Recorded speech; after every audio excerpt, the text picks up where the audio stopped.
I'm 40 this week. Happy birthday. Oh, what? Look at this. My voice is really high pitched. Oh, matron. Shut up. You actually got me a cake. Oh, my God. Hey, dear Hask. Happy birthday to you. Guys, I'm honestly so touched. Literally, no one ever does anything nice to me. I quite like this. This is very sweet. Thank you. I was welling up. Oh. It turns out I've got a heart. Wow. That is very kind of you. Thank you so much. I'm presented by this beautiful chocolate cake with balls on it. Lovely. Appropriate. 6.5 on the top, a rose. Has it got fuck I'm 40 on it as well? Fucking hell. It's got James Haskell on it. I like it. Someone's done a really good job. Well, thank you so much, guys. Into the final moments, Alex Payne trying to keep this side going forward. Haskell takes it on now with just relentless chat, largely about himself. And there's Tyndall to add the finishing touch of glamour and World Cup winning stories. That is how you podcast. Tins and I are joined by a former England teammate. He'll be part of the British and Irish Lions coaching team, Richard Wigglesworth. I think it's a perfect place to go to Australia. We'll be there, Wiggy. So if you pretend to be too big time and won't meet us for a coffee, we're going to fill you in. I'll be there in 10 minutes, lads. Yeah. Why was England attacked so Wiggy? It's a great point you make around feeling pressure and what that does to you, because we now have that experience. Just a little bit on Pollock. He's quite like Hask. He's loud, but he's just a lot quicker, more skillful. The more that we're going now into this Champions Cup, I'm less and less envious of your job. We've got to watch. All the best players, mate, don't go on a Lions tour. There you go, Tits. Have you won a World Cup married a princess, though? Because that softens the blow. Yeah. Hello, Dream Team, and welcome along to this week's episode of The Good, The Bad, and The Rugby, proudly sponsored, as always, by our good friends at Continental Tires, the official tyre partner of England Rugby. Now, whether on the rugby field or the road, you can trust Continental Tires for exceptional safety performance and grip. This week, Tins and I are joined by a former England teammate with an incredible record. He holds the most Premiership titles as a player and has played more Premiership games than anyone else. Just 2 years ago, he played his final match for Leicester before retiring mid-season when Steve Borthwick left for England, making him Leicester's head coach overnight. After leading the Tigers to the Premiership semi-final, he joined Borthwick at England, first as an attack coach and later as a senior coach in October last year.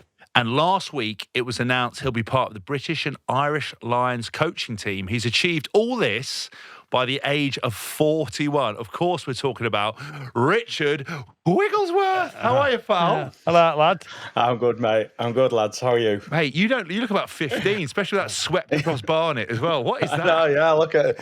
No, it needs a cut. I'm booked in later this week. I've had a bit on. I've had a bit on, Hask. There's a lot of good-looking kids in the England team now. He's just trying to keep up, isn't he? I do have to try and keep up, yeah. You look like you could still play. No, definitely not anymore. Too fast, too strong. Are you doing that, though, in training a little bit? Do you dab in? I always remember Brian Redpath used to do it at Gloucester, and he literally was way more skillful than any of our nines, and he could still play. Do you feel that? Obviously, it'd be different once the gloves came off, but in training, you give it a little... No, I stay away. We've got Mitch and the rest of the boys are much faster and more skillful than I ever was, so try and stay away. If we do some kicking at the end, I sometimes join in the crossbar challenge just because that was the best bit of my game anyway. There is no doubt you look younger than Alex Mitchell, though. Without a shadow of a doubt. Most people look better than Mitch. I had a tough paper round with that kid. Jeez. He's been uphill into the wind, hasn't he? Been chased by dogs and been bitten in the face by one. Before we get underway, if you don't already do so, please subscribe, turn on the notification bell. Gets me every time I say that. And get tapping away in the comments section. Just quickly, Wiggy, so what you're saying is, if you're out on the Lions tour, the nines go down, Andy Nicol made the bench in 2001. Are you prepared to strip off? Will you be wearing your Lions kit underneath your Are you doing a John Terry? Yeah. Absolutely not. No, zero shot. I could keep up. No chance. It'd make for some social media Monday, though. If you strip it off at the weekend. It would, yeah. No, it would. Well, maybe that's if it's worth it. If it's for a good meeting, I'll do it. I mean, you weren't gifted with the greatest of quads, and I reckon you've skipped a few leg days in the past few years. So. Little toothpicks underneath there. The knots in cotton aren't looking the best. So tracksuit bottoms as often as I can. Drain pipe legs, those waterproofs. They look like there's nothing in them. There's no knee bend. Yeah. I was going to just say, obviously, it's been a hell of a week for you. Has your life changed dramatically? Hell of a Six Nations, obviously, as well. Let's just jump back to the Six Nations. Obviously, a lot of heat came at sort of not the performance in the first 50 against Ireland, but the French game, and it's particularly the Scotland game. Everyone's gunning and like. So if I go up to that point, it was like, why was England attacked so shit, Wiggy? Yeah. So I think people like yourself probably were unhappy with what they were seeing. I think the French game's probably aged pretty well, hasn't it? In terms of, we scored 4 tries versus France and we beat them at Twickenham. So, look, we were poor against Scotland with the ball, but you don't ever get progress in a nice straight line. It'd be great. It'd be nice.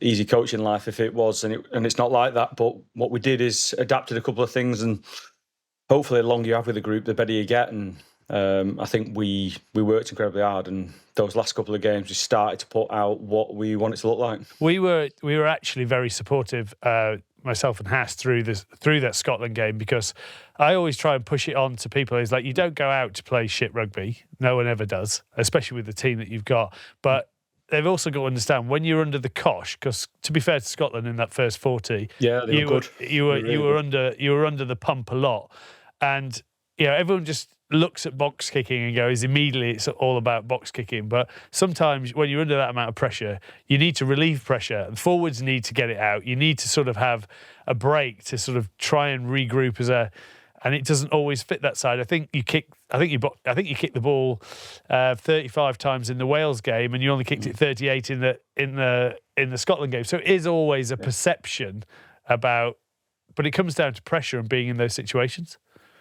Execution. I think first 3 games we had nowhere near enough territory, and that was credit to obviously played a top team in Ireland and France to start with, and then Scotland executed their plan and executed their kicking game better than we did. So we, as you said, we're under the cosh, but I think we were really proud with how we fought and how we found a way, and we actually played some of our best stuff when we were down 6 points and we had to go and win it. So that bode well for the last couple of games, which then came out. Do you think with this team at the moment, I still think they're still settling into fully how they want to play? The offloading side of the game. Do you think also there's having the ability to play whilst you're taking a load of pressure, still have the confidence to play your own game and play what you've planned? Because you feel that sometimes when that pressure's on, you revert to shit, let's get it out, rather than going, look, we can still play from here, but we've got.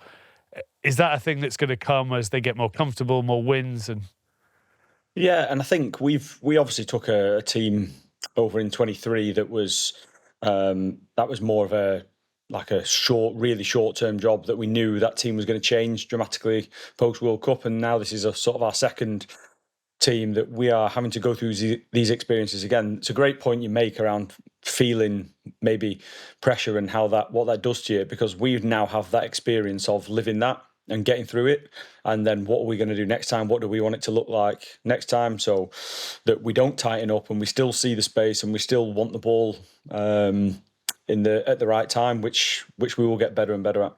How's working under Steve sort of suited you where perhaps others have struggled? Because you seem to have a great relationship with him. I do, yeah. Well, I think he's looked after me incredibly well, from being a player to player coach, and something that probably when I went and first explored doing the player coach stuff, because I was coaching alongside playing, but I was coaching Ealing and Oxford and school teams, so they were like separate from my playing. And then when I explored it, is we couldn't really find a model of it working, which probably suited my personality of like, right, well, I'll show you. And then but I was lucky enough to do that under Steve, because then incredibly organised and put some clear frameworks involved, so that I could be full on as a player and in the changing room with the lads, and then how separate was the coaches meetings in the morning, and how that evolved. So I feel really fortunate to have landed that role with Steve and get to learn from him. So as far as I'm concerned, he's been a massive part of my coaching journey, and so I'd be forever grateful for what I've learned. Do you think people throw around the name Teddy. Obviously, Jordan Murphy threw around the world like it's a tall Eddie, and how much high pressure it is for the coaches. Does he actually work like that? So obviously, you would have played with him back in the day as well, so you understand him from a player's point and a coaching side. Is that just again exterior people casting things in that they don't know? I think so. Steve's always encouraged me to be exactly who I am and wants me to bring my personality to my coaching. And I've had and you see by the sort of people he's employed, we're all very, very different from each other. So he wants diverse personalities and definitely doesn't just want you to be yourself, he wants to be the best of yourself. Now, is Steve incredibly hardworking? Yeah. Have I met a really good coach or successful person in any walk of life that doesn't work incredibly hard? And he'd be right in that bracket of hardest people that I've seen in terms of work ethic and diligence. But I count that as a massive quality. Leicester defence coach Matt Everard, who I used to play with at Wasps, said in the Daily Mail on you, Richard, he said, he's one of the most positive, energetic coaches I've come across. He comes in every day with positive energy and it doesn't dip. He's so consistent with it. As a player, he understood so well how to manipulate the opposition and win territory, when to kick, how to kick, what kind of kick. He did so much analysis. He just has such an easy feel for the game. The experience, work ethic, energy, tactical nous meant he was always going to be a brilliant coach. I mean, firstly, how much have you paid him? Because that's unbelievable. I did put him up to that. Yeah. So yeah, Did you write it for him? I definitely put him down as a reference from now on. He basically siphoned off his number, and then the guy rang him and was like, "Oh yeah, I've got a quote on Richard." This is Matt Everard. My name's Matt Everard. You sound a bit like Richard. No. Yeah, this has been far too positive, Hask. This is the most positive I've ever. Can we get back to a bit more? Sorry, the fact I called you fucking Richard is the most terrifying part about it. I was going to ask, because it kind of fits into what Tins asked you, is obviously I think the power of a good leader and a good coach is picking people that are polar opposites to you. And obviously, I love Borthwick. We've had him on the show. He's utterly brilliant. Do you feel that responsibility to come in when you're a coach to bring that energy, to bring that vibe, especially because I think England get unfairly a pretty hard time, and even though you can insulate yourselves at Penny Hill and you don't have to look at papers, do social media Mondays, it can chip away at you, and it can be difficult, and you need the lads to be positive. Do you feel that responsibility? Oh, not responsibility. I think it's part of what I like to do is walk in with a smile every day and be as positive as I can. And it doesn't always, people who know me, that won't always be the case. As much as Matt Everard sung my praises there'll be plenty of days that if it's not gone well and everyone saw me post Scotland game, it didn't look the most positive, energetic person in the room. But that's how we all want to be, and we want to coach, and the environment that we want them to have is the best. We want them to have the best England experience they've ever had. We want it to be the best place to learn, to get better, and to win games of rugby for England. And we know that's our job. So that takes all different types of people in the room. And but as I say, we're encouraged to bring our strengths and limit our weaknesses as much as we can. So Alex on the show actually was after Scotland, was like, even though, I mean, Ellis, I thought Ellis summed it very well, perfectly, in that you're damned if you do, you're damned if you don't. You play well and lose, you get criticised. You play shit and win, you get criticised. You can't really sit in the middle. And Alex put it into a question of, I think as a fan, they've just never had the performance and the result somewhere where you're in the middle of the second half and you can actually relax, not have to keep your eyeballs on the TV because you're sort of confident it's going to, it's going to all come together. And obviously in the Italy game, storming sort of 50 minutes, subs sort of came on, everyone wanted to make an impact. It got a bit loose, which can happen. But then going down to Principality, where a lot of England dreams have been ruined on the last day of the Six Nations. How good was it to sort of, make quite a lot of changes to that team? I was like, wow, there's, a team that's wanting consistency to, bring Roebuck in, obviously Pollock coming on the bench, shifting quite a lot around in that back line, to be fair, putting Elliott at fullback, moving Tommy to 13, dropping Slight home. How nice was it to just sort of see that performance come together, everything sort of click, showing you that you've actually got more strength in depth than you probably even thought at the start of the Six Nations. Was it quite? Did you have a nice night's sleep or a nice beer afterwards? Going, well, finally we've seen what they got, what it looks like when it all comes together. Yeah, I think there's a couple of points in there. Is one, it was we definitely don't want all England games to be close. So those second halves when the nail bite, and I did enjoy the Wales last 10 minutes more than some of the others. But I think the narrative that week was. I don't know, quite surprising because we'd obviously lost Ollie to a bad injury, and he's a big player for us, Ollie Lawrenson, who'd done a great job over a number of tests. So there was obviously the decision then of do we move Tommy in, which we decided to do because he's played there for Northampton and the combinations, and we want to reward how people train, and we pick both tactically and how people have done. And Tom Roebuck had done an awesome job throughout the Six Nations and was really close the whole time, and felt that he was primed for putting in a top performance. So there was a couple of shifts around with obviously Elliott and from wing to fullback, but we didn't feel like we'd made a load of changes that week, and that's probably how it then showed up at the weekend. And George is another one, 40 on the bench, who had trained that well that we were keen to get him in the week before, and it didn't quite happen for a few reasons. And then he came on and showed his quality that he'd showed us for the last 8 weeks in training. So it was nice to be able to put some guys in who'd put all that hard work in, and then they get to show what they can do in a test match. Well, which 40 has done 99 times previously, so we knew what we were going to get.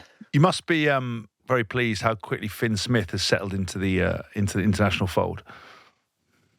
Well, I think what he's done is he's learning as he goes, but he's won test matches. So incredibly pleased for him. And again, he was someone who Six Nations on the summer tour got some more experience. And then in the autumn, he was probably the guy that was slightly frustrated and wanted more minutes. And then again, he goes away, plays well, and then takes his chance really well. Some of his performances and some of the big moments he had, which are going to stand him in good stead for what he's a young man, isn't he? So he's got a lot of test match footy in front of him. Is it something that comes into conversations around? A lot of people talk about the Northampton back line, and then on any given day you could have 5 in there of your 7 as Northampton. Does that come into selection conversations as how well they play as a unit, or how well they know each other, or is it just who feels right for this game? Or obviously Freeman, it answered a few questions where people had asked, could he play 13?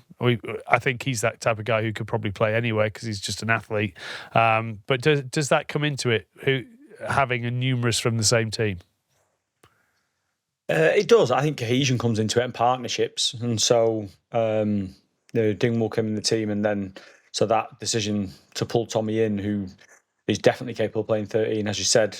Well, Tom has been pestering me to be a reserve 10 at one time, and he says if there's ever a game where everyone's injured, can he be second choice 10? And I think he answered that on Friday night when he played for a couple of minutes against Sale at 10 and ended up being yellow carded for mistakes. So I did text him straight after the game. He got a nice positive text from his England coach where he said, "No, the one position you can't play." We've ended the 10 debate right there. Yeah. Yes, we have. Yeah, which he took very well actually. So he's happy with anywhere else in the back line by 9 and 10 now. Tommy, we talk about hybrid players. Obviously, the fact that Tommy could, we know he can't play 10 now, but he can play everywhere else.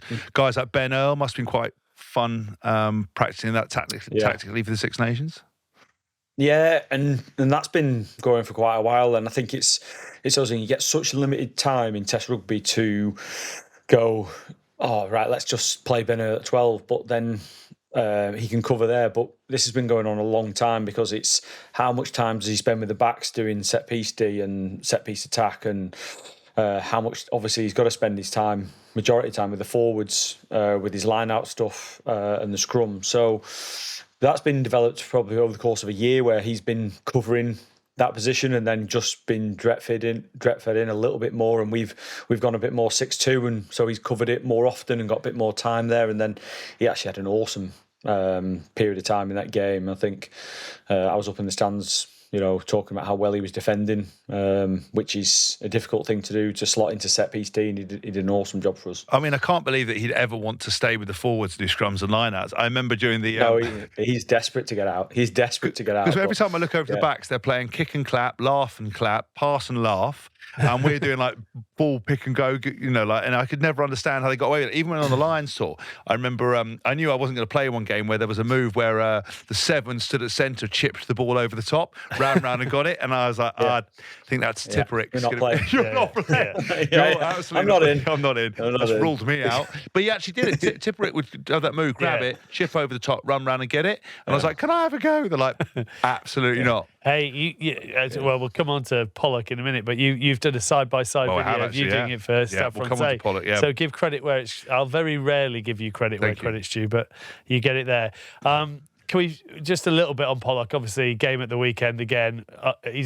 How good is that? He was my bolter for the Lions, but how good is he? How good was it to get him integrated into the squad and then sort of let him unleash himself at Wales as well? Yeah, he was another one. He came with us first couple of weeks, first week of training camp, and then he went and played a couple of under-20s games, and then we got him back, and he just trained the house down. He was often given the role of, if we're playing a fetcher, you're playing against a Raphael, or you're playing against a Daj, and you're playing against these elite guys on the floor. He was sort of given that role and that task, and he was incredibly good at it. So we knew you had a player on your hands, but he fit in really well. I think the Northampton lads were quite keen for us to see the other side of him, where he's your teammate and he's giving you energy, and he did an awesome job. He's quite like Hask in the fact that he's loud, but he's just a lot quicker, more skillful, better bloke.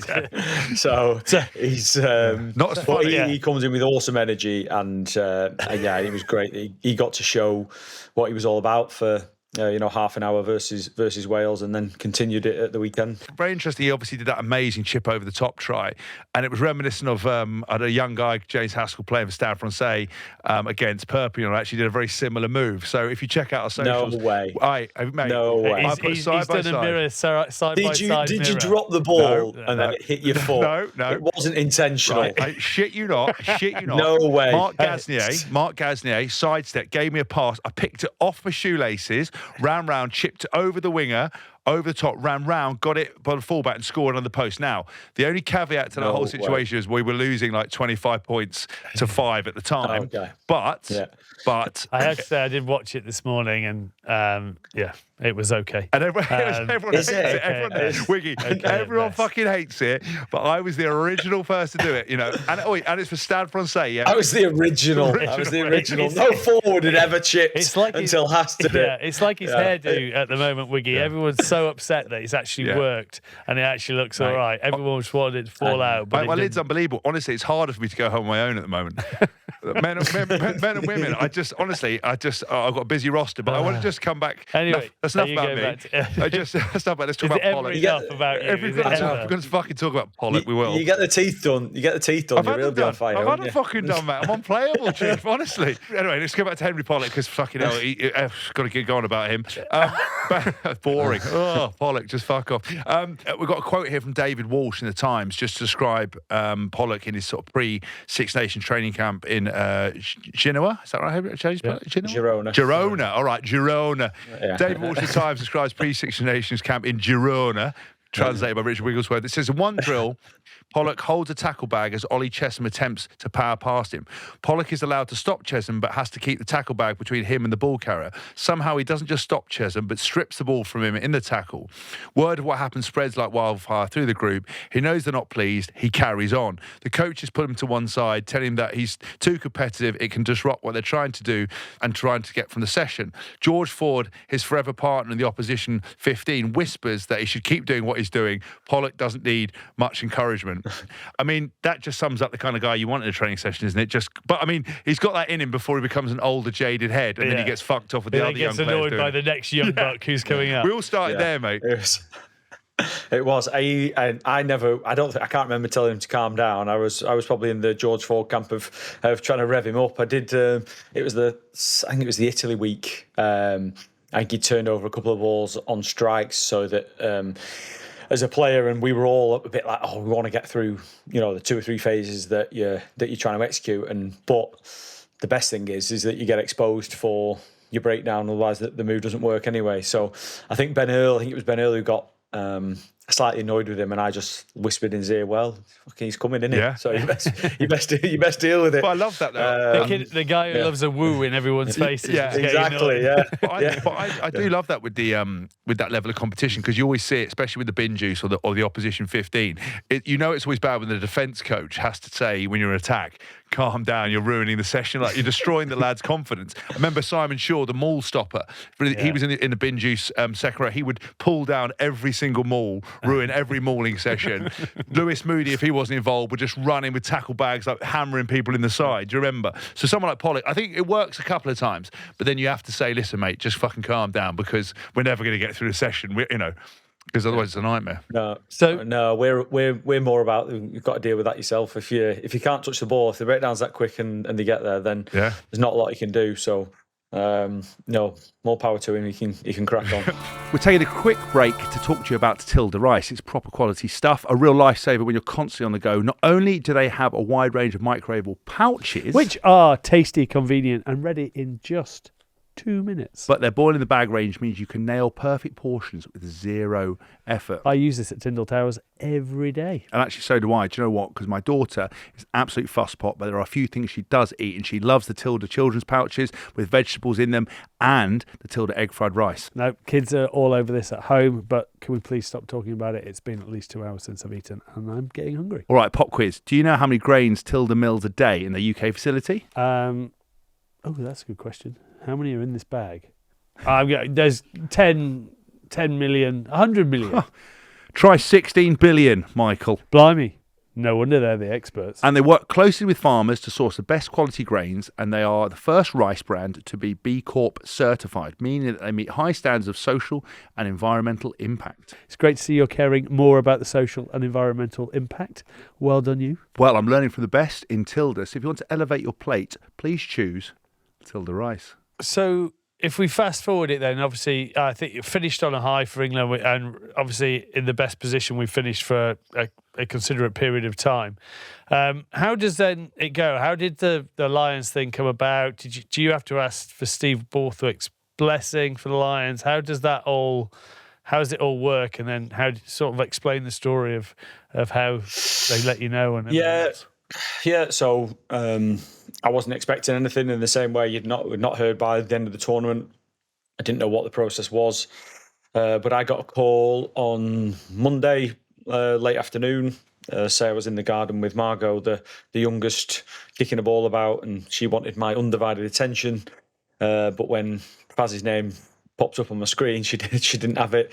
So I was busy just running around the garden away from her while she was trying to sort of chase me with the football to kick about. And no, he just asked me if I'd be keen, but he'd already spoken to Steve and the RFU, and obviously a couple of days prior. So Steve knew a couple of days before me, and so I rang Steve and obviously said I'd accepted, and he was delighted for me, as I knew he would be. And so that was sort of the process of how it all happened. But it was pretty quick. It was quite fun telling the rest of the family, and and then tried to keep it under wraps for the rest of the week. So it's not a process where you put yourself forward. He just asks. He rings you up one day and he asks you. Definitely did though, didn't you? Send him little clips of England attack and shit like that. Faz, I always loved you, lad. I've always loved you since you signed me at Sarries. It was. I think it'd be the opposite. I think you'd always want to keep your head down and just do your work, and don't want to come across as the guy that's going pick me any chance. Yeah, exactly. I think that's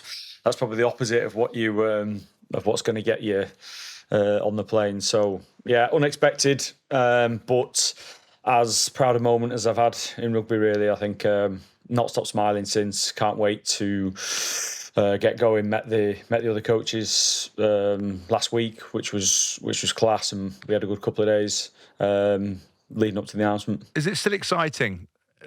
You get those sort of selection moments. You know, as a player, there's always those nerves. You know, there's always those moments whether you're not sure. But when you get slightly older in life, most surprised to take it away. I can imagine at 41 years old to see his name come up on the phone. It must be a really, really exciting moment.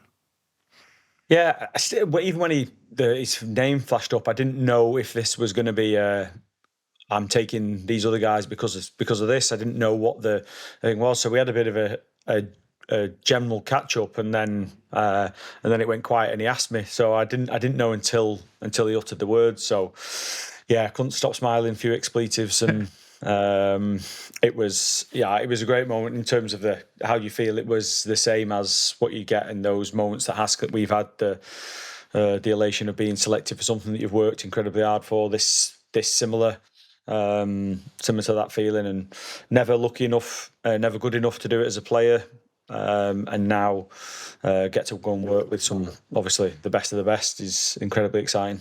Is your relationship always been good since that sort of Sarries relationship? And I would imagine sort of the Sarries ethos, their sort of coaching philosophy would have shaped a lot of yours when you're going into your latter years, should we call them, whilst you were playing, in terms of, and going through everything that Sarries went through and how they built their squad and how they managed their team experiences and team motivation.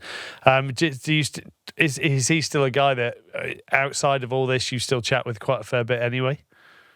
No, I wouldn't have. He would be there if I'd have needed to, like all those probably coaches during that time. I think what you want to do as a coach is help as much as you can, and you want that to continue whether you're working directly with them or not.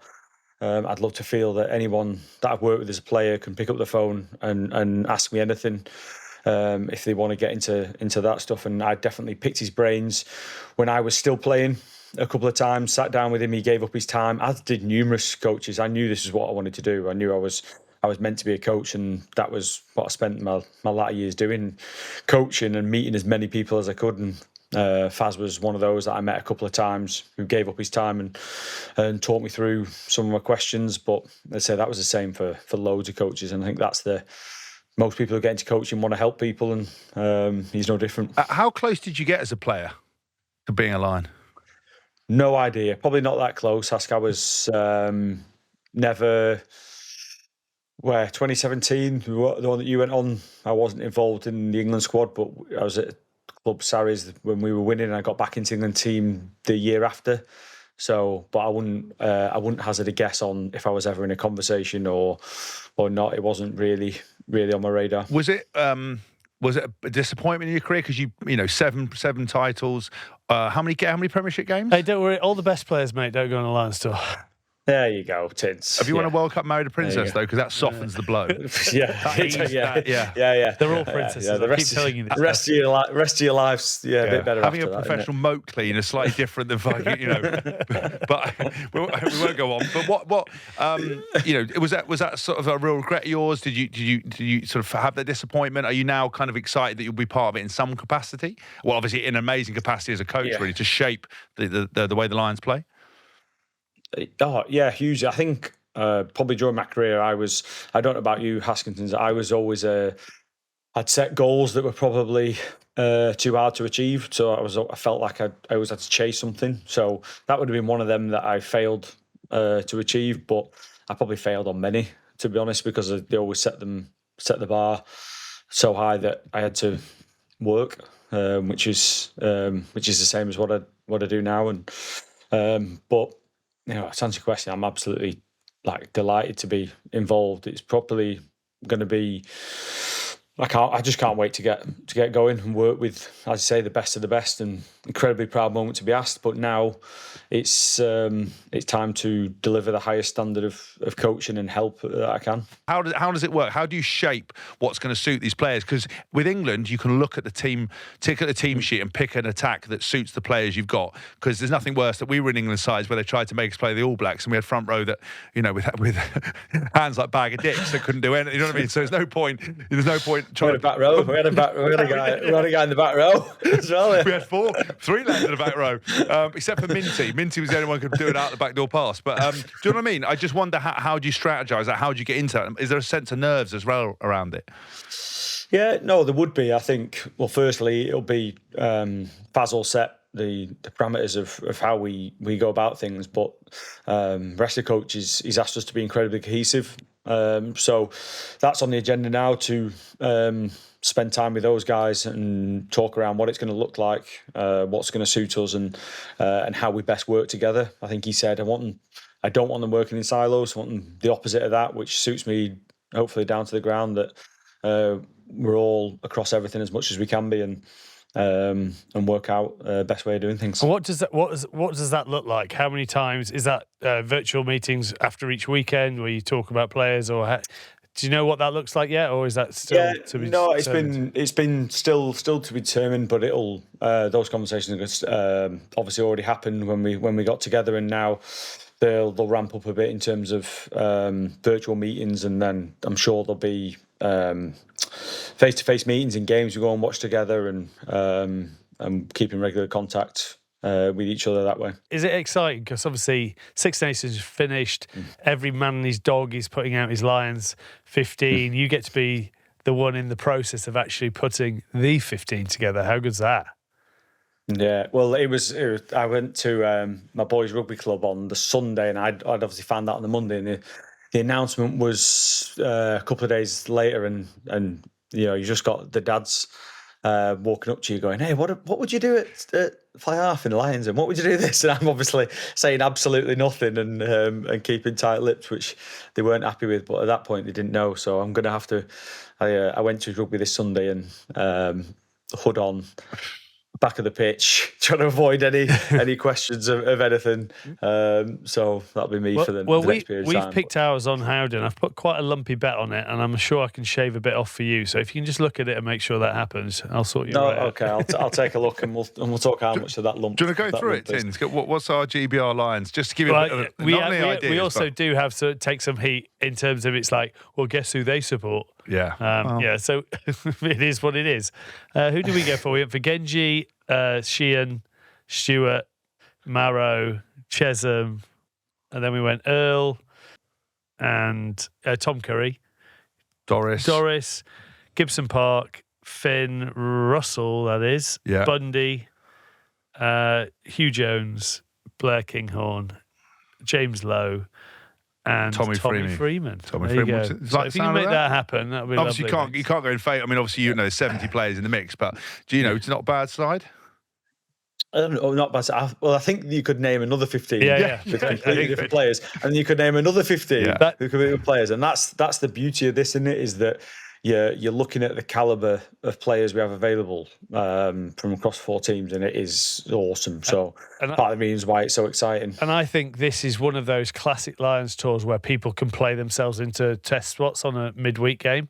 I think it just feels like one of those tours where, the midweek is going to be so crucial to the test team. Some people are going to have to play on a Wednesday. They'll play out their skin, and they'll have to double it up on a Saturday. I just feel, you've got that much quality that's going to go on this tour that, I feel that there's going to be a midweek burner that comes out. Bit different when Hask went, and you knew he was going to be the midweek. Exactly. But you need a nailed on. You need a social guy. You need a socials guy anyway. So he kept them entertained. Well, might have won the series if I fucking got picked, but anyway, I don't go on about it. But wasn't that the same thing as Oman? He was like nailed on, and then he suddenly ended up in the midweek team. So I think there's going to be a great chance for people to come from nowhere and have opportunities with the way they play, which is exciting in itself, I think. Yeah, listen, I think you're 100% right. I think it's a perfect place as well. Going to Australia, we'll be there, Wiggy. So if you pretend to be too big time and won't meet us for a coffee, we're going to fill you in. Yeah, no, that'll be happening. So you'll see. I'll be there in 10 minutes, lads. Yeah. See you by the bar. Yeah, mine's a pint. Which position? Obviously, your old one might be. Which position do you think is the hardest that you're going to have to pick? Where do you see the most talent pool? Obviously, Nines have got a load of talent, whether it be Mitchell, Gibson Park, White, Williams. Where are you seeing say the one position? Yeah. You say 9 and you just reel off 4 straight away, and then you say 10 and you reel off 4 or 5 straight. It's like as we said, that's the beauty of it, is that we're going to be in that position of where, unfortunately for them, there's going to be such quality not on the tour because of the amount of good players around at the moment. So I won't give you one position, because I think there's probably going to be multiple, but Exciting for us. Question: Did Borthers on the phone call? Did he say, "Listen, wish you the best of luck, but don't give away all our moves"? Like, how are you going to do that? Like, you must be quite excited. But if you, depending on what selection is, and obviously we're just, putting a finger up in the air and we're trying to guess. Did he also go steal everyone else's moves? Yeah. You're going to be like, will you give? Like, if you're like, shit, I've got this move that could win this the series. Will I share a bit? And Borthers get upset. Like, how do you deal with that kind of stuff? No. Well, first of all, Steve just wants me to go and try and do the best job I can. Wear this microphone at every meeting. Yeah. No, it was. I think it was Aled who's actually said he couldn't believe how open it was straight away. I think everyone is now a Lions coach, and is like all we want to do is help the team win, help the team play really well, and I think Faz will create something that is so open and honest that is all our sole focus is going to be. How much can we help them? How much can we help the team so that we have the best chance of winning? Did obviously a lot of the sort of has been made about the Irish core to the coaching team, but there's also a bit of a northern identity going on there. Do the Northerners travel well? So Australia got Farrell, Wig, Easterby. Are you going to be all right over there? Northern Mafia? Yeah, no one's going to be getting around in. You'll all be staring, looking at the bar. It'll fucking close before he puts a hand in the pocket. Of course we will. Well, all the pints hopefully be on the team credit card, hopefully. That's what. I'll be first up there if it's on pockets. Really long pockets. Yes. Will you bring your are you allowed to bring your family out there? Will you come out with your family? Will it be hard being away? I can imagine, that kind of touring stuff is always difficult as a player, let alone as a coach, because you don't really get much time off, do you?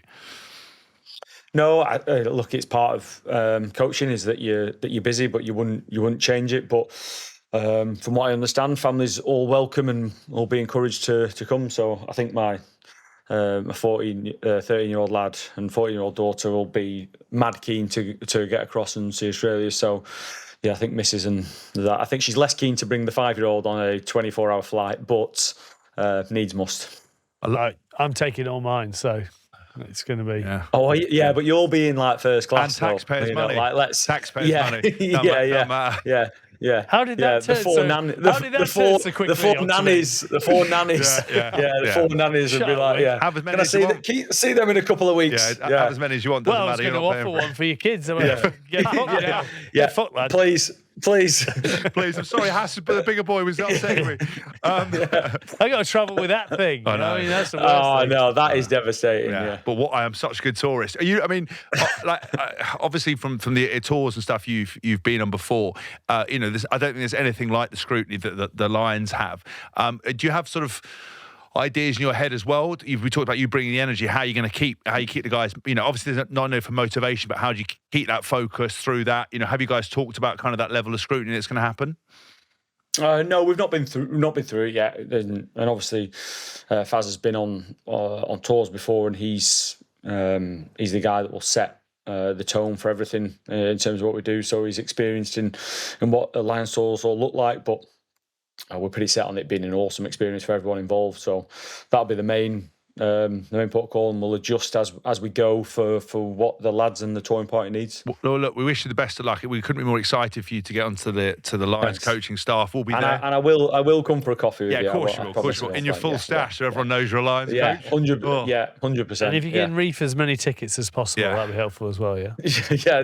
And about 5 people have asked for them already. It's always the complimentary, well done, mate. Yeah. Oh, but on the other chance, any chance you could get me... There's been a few of them. Have you discovered there were friends you didn't know you had when you were announced as Lions coach? The phone did go mad, but it was nice. To be fair, it was Scoey. It wasn't without a shadow. Yeah, of a doubt. Scoey was a video. Scoey got a video message, voice note. Yeah, Scoey. Like, come on, let's go for a celebratory drink. Which it would have been anything. I could have done anything, and it would have been let's go for a drink. It would have been his answer to it. I've got a fish and chips. Let's go for a pint. I love it. Yes. Yeah. Let's look ahead now to the Investec Champions Cup knockout stages. You've won it 3 times, the Saracens. God, it is such an Oars fest here. Celebrate your amazing career. Now, where will your attention be focused this weekend? Well, I'll be watching the players now, both for the Lions and for England. I'm going to Northampton game on Friday night, so looking forward to knockout rugby and all the differences that entails. And obviously we've seen some amazing games in the Premiership, but nothing like when the level steps up and the jeopardy of losing your done is out there. So yeah, I'm looking forward to it. We obviously talked about Northampton Saints. Just a word on Fraser Dingwall. I mean, is he got to be the most underrated player in England at the moment? Yeah, I think everyone calls him underrated because he maybe not had the headlines that everyone had. But I think in the teams he's played in, he's probably not underrated, which says everything. You know what it's like, Hask. You always wanted to be rated by the people you played with, the guys that you're with week in, week out. If you had their respect and they wanted you in the team because you made them a better player, that was a good place to be. And I think that's what Fraser's got in Northampton, and when he played for England, he's got that with us. So I'm delighted to see him sort of get his bit of recognition. Whilst we're on the 12s, are you happy about what's coming down the pipeline? Obviously, centres, you got Slady, who's a little bit on the older. Obviously, Ollie had that nasty injury, but you've got the likes of Atkinson at Glas, Luke Northmore. Are you happy with what's coming down the pipeline? Yeah, definitely. Throw Oscar Beard in that mix as well. You've got some good young lads coming through, and I think it was a position where Slady and Ollie had played together a lot and had good experience, and I think Slady keeps himself in as good a nick as anyone. Pure vanity. But he's one of the fittest players we have as well. So he obviously puts in a bit of work, but to go along with obviously wanting to look good. But no, it seems like they're all now getting good rugby, the guys you mentioned. So that's the key: is that how many games can they get? How much experience can they gain so that they can be test ready as early as possible, because we've definitely got some talent coming through. Well, we've got 5 English teams into the round of 16. 4 of them have away ties. Mystic Mike, do you predict any wins in that group? All right, so as we say, we've got Northampton Saints and Claremont Friday night. We've got Sarries away to Toulon. We've got Harlequins away to Leinster. Leicester away to Glasgow, and then the Sale Sharks away at Toulouse. Not sure that's where I'm going to go for my win.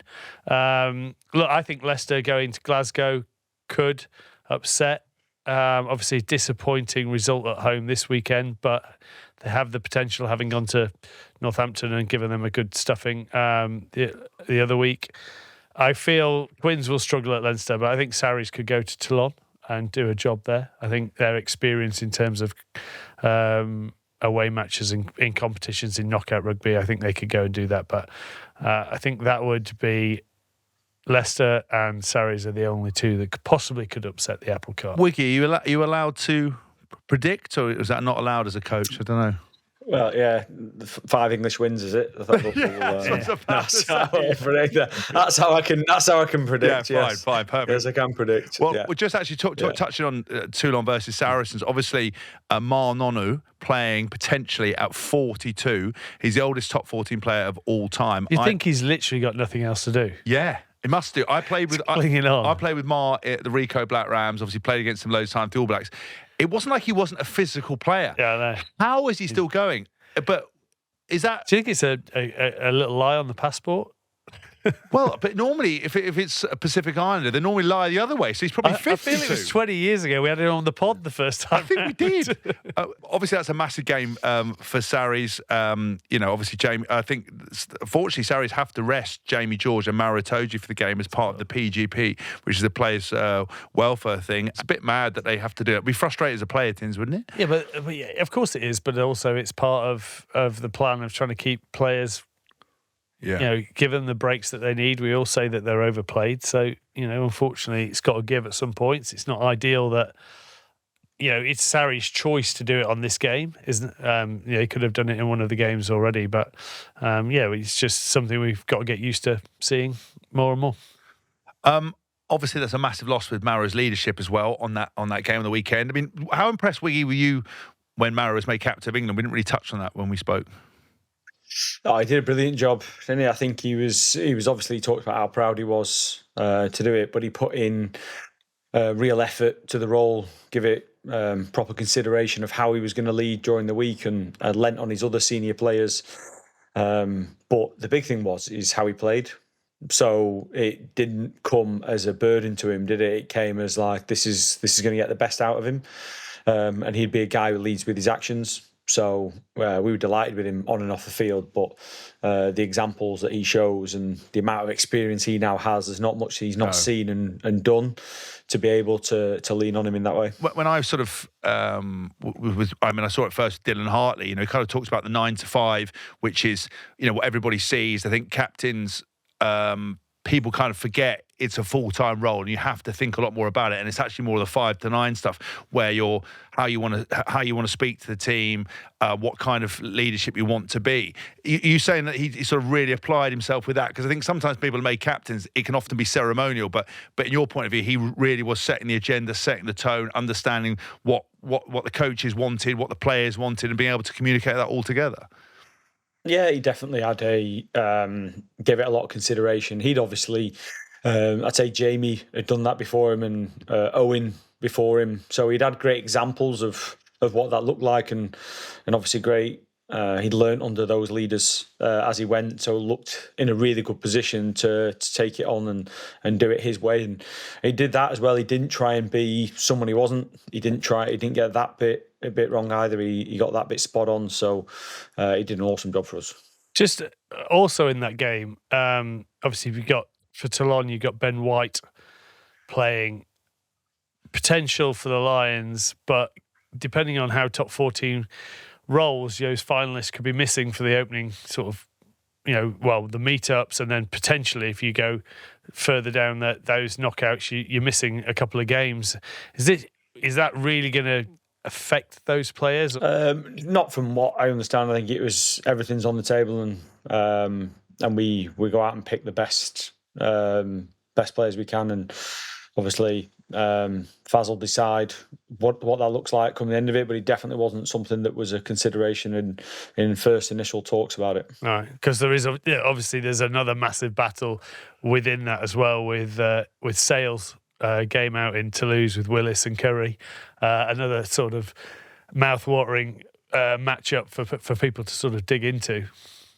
Yeah, I think there's some good matchups as you look across it, and obviously got Quins at Leinster, and there's some matchups there for us. So there's plenty, like you say, knockout rugby when it's all on the line. You get to learn a lot. Obviously, Owen Farrell played last night and had some big interventions for Racing 92 against Bordeaux, and actually won 36-31, which is an incredible game. Did you watch that? Do you keep an eye on your old mate? I did. Yeah, I actually watched second half. So I saw him come on. Obviously, good impact, good win for them. It was a crazy game in the end. They went in typical French style, went up massively, and then Bordeaux, being Bordeaux, came right back into it, slinging it around everywhere. So and they managed to hold on in the last few seconds for the win. I'm definitely not. The more that we're going now into this Champions Cup sort of segment, I'm less and less envious of your job. Because the amount of rugby I've got to watch. Because the amount of rugby you've got to watch, but also the battles. Then you've got to weigh up: does Six Nations just historical form? Does Six Nations form? Does current form? And where do you go off the back of it? Good luck with that, because there's a shed load of good players for you. But really what I'll always do is, like, after every game, I'll fire in something for you into your little WhatsApp chain. Yeah, hopefully, just let us know we got it wrong. Yeah, what were you thinking there? Yeah. What were you thinking, considering all those things? And I've just thought of this off the top of my head and shoot it out there. I haven't watched the game. I've just based on some hyperbole. one bloke's line break. I haven't looked at any other parts of the game, and I'm just going to say that he needs to be selected for the Lions. That's the luxury we now have. It's a great place. Fundamentals. Who cares about fundamentals? I just want one-off moment. I picked Willie John McBride for the second row. No one told me he'd retired. I didn't know. Again, there's a couple more games. Obviously, we've got Bordeaux Beglers versus Ulster. Glasgow, obviously, Warriors you've talked about with Leicester. La Rochelle versus Munster, 8th versus 9th seed. Ronan O'Gara faces Old Side, currently 10th in the top 14. And obviously, O'Gara has coached La Rochelle to 2 Champions Cup titles. I mean, can they still do it, do you think? Have they got the form? Obviously, the wheels come off slightly. Yeah, I don't know. I think they know the tournament. They know what it's all about. I think he's a great motivator of men. So there's no. I think actually for someone like La Rochelle, now walking into that competition, they could probably just go throw the shackles off a little bit and enjoy themselves. And I think you'll get the best performance out of that team for it. So at home as well, I just don't see him. I don't see him getting beat at home. There was one quick question I forgot to ask you, Wiggy, before, because we'll let you go in a second. We've got a little gift for you. Was can you see Faz Jr. playing for another Premiership side other than Saracens if he decides to come back? Because Racing's been a bit mad. He's obviously got cash in his pocket, but it's been a bit of a crazy period of time. Would he fit in at another Premiership club, do you think? I think he'd fit in anywhere. To be honest, Owen, I think you'd have to the team. Except maybe a comedy club. I can't imagine him standing up doing comedy. Yes, anywhere. All right, he'd fit in at any rugby club that wants to win. Yeah, that's where Owen would fit in. Anyone who's serious about winning, then he'd fit in. Have you come across a better natural born winner than Faz? Junior, senior or junior. To be fair, they were both no. What, you mean better than yourself? Played with Owen for a long time. He, again, his talents and what he does is obvious for everyone to see. And when you see him on the field, saw him back last night, and how he's barking at everyone and encouraging, and it's the way he gets more out of other people. But yeah, relentless winner. But yeah, probably I think that's a fair shout. Probably the most driven to do that I've seen or certainly played with. I would love to see a French conversation between Sean Edwards and Faz Jr. Oh my God. Imagine them having with then Ronan O'Gara translating. Yeah. Imagine that. Is a podcast. Yeah, that is a podcast right there. That's getting millions of views. Sean that is getting to Owen, and then Ronan O'Gara, the voice of reason. Vitesse énorme, fucking placard. Fucking hell. Vitesse, beaucoup vitesse. Oh my God. Wiggy, thank you so much, mate. Listen, we here at Good Bad Rugby, we wish you the best of luck. We have normally got, because you're not here, because you couldn't be bothered to turn up we the didn't bother to get you a bottle, but we are going to send you a bottle of Black Eye, our award-winning thank gin, you, lads. just to help you through the selection process. Do you still drink, Wiggy? Do you like a drink every now and then? I drank after the Wales game. Someone else I refused, mate. I drank just before I came on. Yeah, if you were paying, it was on the company card. Company card. Yeah, and anything that's free. So obviously the gin's free. So they're right into it. Actually, there's a good question. What's Steve like on that? In terms of, obviously Steve's not really a drinker. Blames it on his valves and his swelling in his legs and everything else. But is he still pretty decent with the older RFU card? Yeah, just get yourself a nice bottle and the penny up. Enjoy yourself. He empowers team manager to make sure that. But you've got a tight one in Hilda as well. He doesn't like spending a 10p. But when it's drinking, Hilda comes into his own. Really? Does he? The most undersung, oversung hero of all time. Yeah. That's amazing. Everyone's like, it's Richard Hill again. No, he wins it every week. So he's by definition, the fact he was the best player, everyone knows he's the best player. But you can't say there's Richard Hill not, secretly getting on with it. No, he's not. He was doing everything. We all saw him do everything. I was undersung and never. That was it. I've got over it. Listen, Wiggy, thank you so much for coming on. I really appreciate your time.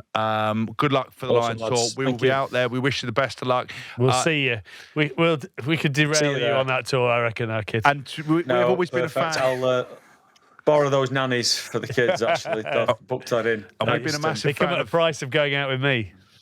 Yeah, we've been okay. I'll take it. We've had a bit of, obviously, it's great to see England finishing where they wanted to do. We obviously know that progress isn't always linear, and we've tried to be a voice of rational support for you guys. We know how hard you work, and I'm sure you'll go and do some great work with the Lions. So thanks for coming on.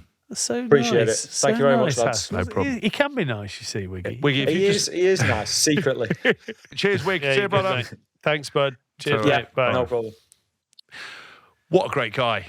I mean, he's just such a top lad. Yeah. He's top. He is a good tourist. He's good crack. Obviously, that's sort of come through with his, social media Mondays and sort of turning the narrative around to make it a bit of fun and she turn it into a positive. And I think he'll do a good job. He's another player that I guarantee people are going to question. They're going to bring in, the idea about England's attack. And but you've got to adapt to what you've got, and he's going to have some world-class, he's going to have an unbelievable backline to play around with and forward pack where you world your oyster, playing against a team that wants to attack as well, so you can really go after it. Yeah, and look, obviously, we always get into Borth as kind of, he's not necessarily a media-facing operative. He's a great guy, very caring.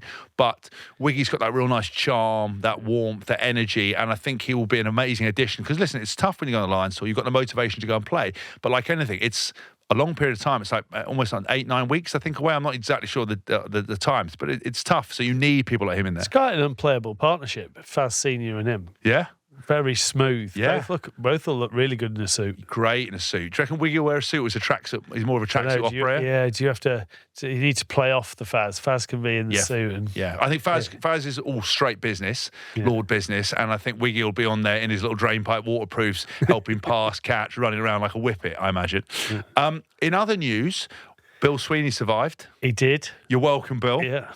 I think he didn't survive off the back of our pod. But maybe he did. You fucking did. I think what was it, 466 to 206. So it was very much an easy win. Yeah. Well, interesting. I mean, we didn't talk about it last week. Owen Slott's article.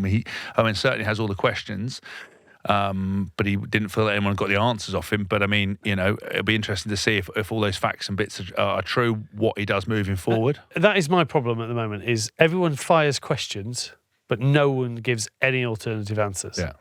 So it's, why didn't you ask him this? Why didn't you ask him that? Yeah. Well, what would be your answers to that question? Yeah. No one has those. No. It's that whole thing about rugby is something will turn up.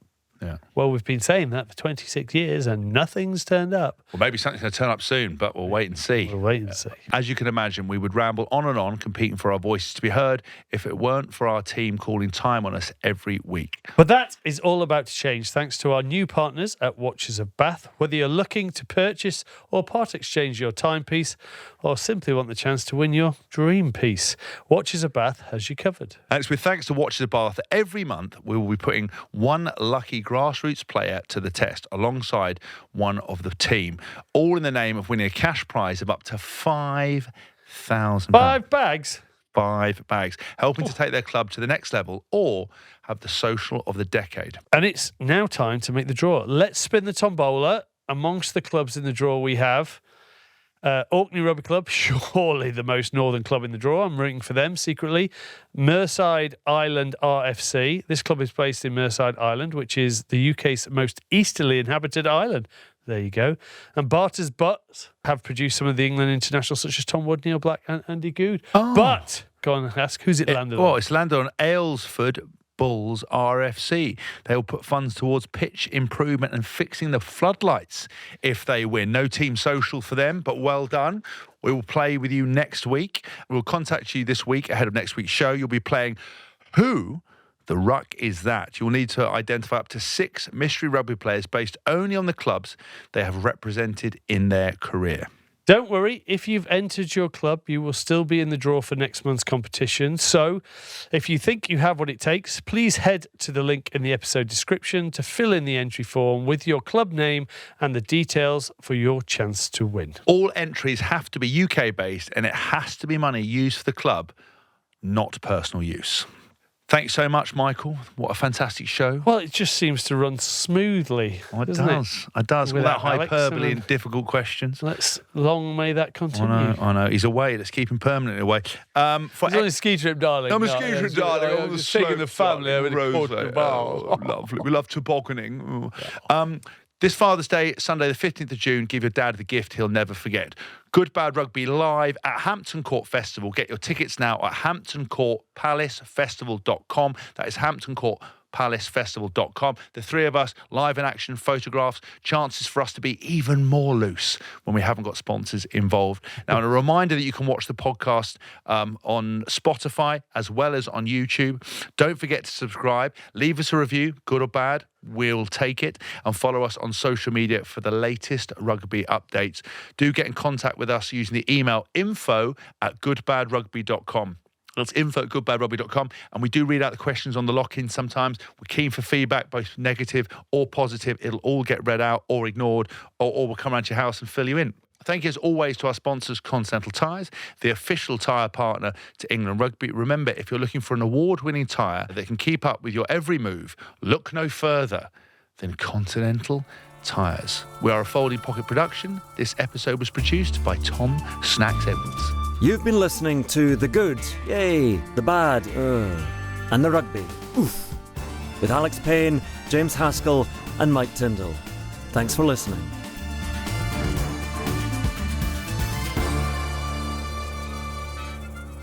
Are you fancy coming out of retirement, Tins? No, as I've just proved by snapping my groin, I don't think I've got anything in me. How's Zara after that? Yeah, well, I know. He just can't let one pass. He can't let one pass. Don't tee him up though. Teed him up there, let him smack it out of the park. I mean, one thing for sure, you're not even 40 yet. You couldn't come out of retirement. No, I could honestly, my 2.5-year-old daughter was like, "Daddy, catch me," and I was like, "I don't think I can." She ran off, and I was like, "If you run any further, I couldn't stop you." I physically was. I thought about throwing, like I had something in my phone. If I throw the phone, it hits on the back of the head. She's like ran towards the main road. I was like, what do I do? Like throw something at her? Better to knock her out from behind than let her run into the road. I was like, I can't do it. It's not ideal. Dear Lord. Top parenting there. Please come to the Good, the Bad, the Rugby for all future care of your 2-year-old. At a Hot Fuzz, where he takes that can of spray paint, lobs it at that bloke in the tracksuit. That's what I thought. But knowing my hands, I'd probably throw it the other direction. I'd probably throw it into the road. But